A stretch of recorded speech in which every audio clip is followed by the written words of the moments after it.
நீ பார்த்துக் கொள்வீர். அழைத்தவர் நீரல்லவோ.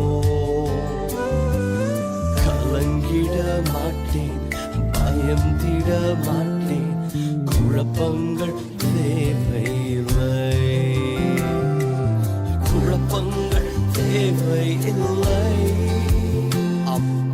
அநேக காரியங்களை குறித்து மிகுந்த கலக்கத்தோடு மிகுந்த குழப்பத்தோடு இருக்கிற சகோதரா சகோதரி, என்று ஆண்டவர் உங்களையும் பார்த்ததை தான் சொல்லுகிறார்.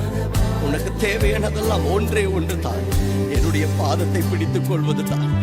அதை செய்து பாருங்கள், உங்களுடைய சூழ்நிலைகளில் ஒரு மாற்றத்தை பார்ப்பீர்கள். ஆண்டவர் உங்களுக்கு அற்புதங்களை வைத்திருக்கிறார். அவரை பிடித்துக் கொள்வீர்களா? தேவையெல்லாம் ஒன்றை ஒன்றனின் பாதத்தை அனுதினம் நாடிடுவேன்.